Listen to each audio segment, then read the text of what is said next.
وعلیکم السلام ورحمۃ اللہ وبرکاتہ۔ سب سے پہلی بات تو یہ ہے کہ یہ کوئی مقامی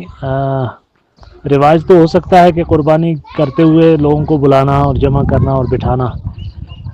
اس کا اسلام سے یا قربانی کے شعیرے کی جو ضروریات ہیں اس سے اس کا کوئی تعلق نہیں ہے۔ قربانی تو ہر آدمی اپنے طور پر کرتا ہے، وہ جو بھی جانور ذبح کرتا ہے اسے ذبح کرے اور اپنے اعتبار سے وہ خود کرے یا اس میں قصائی کی یا کسی ہمسائے کی مدد لے کے اور اس کو ذبح کرے، اور اس کے بعد جو لوگوں کو پکا کے یا کچا تقسیم کرے وہ اس کی اپنی ثوابدید ہے۔ اب ایسے موقع پر لوگوں کو بلانا بٹھانا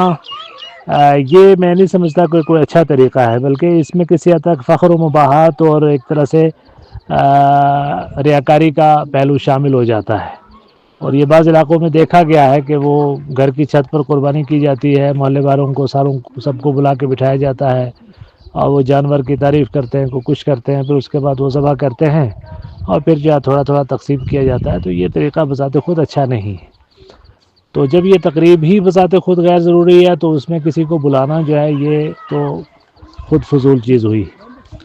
باقی جہاں تک نفس مسئلے کا تعلق ہے کہ ایک ایسا شخص کہ جس نے کوئی ایسا بدکاری کا عمل کیا ہے کہ جو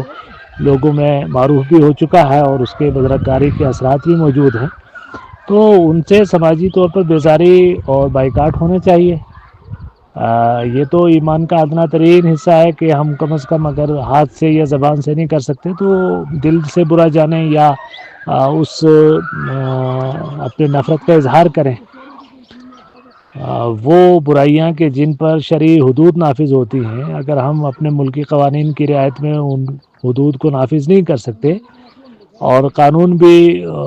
وہاں پر فعال نہیں ہے، تو پھر ہمیں کم از کم سماجی طور پر اس کا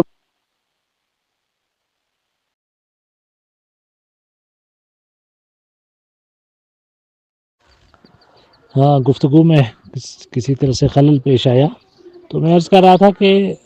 اس طرح کے وہ لوگ کہ جو اس اعلانیہ کسی اس طرح کے سماجی برائی کے مرتکب ہوں، تو اس میں یہ ذمہ داری بنتی ہے سماج کی، اور جو سماج کے وجہا ہیں، چاہے وہ ائمہ مساجد ہوں، خطباء ہوں یا کسی بھی محلے کے ذمہ داران ہوں، انہیں اپنے طور پر جو ہے ان کے ساتھ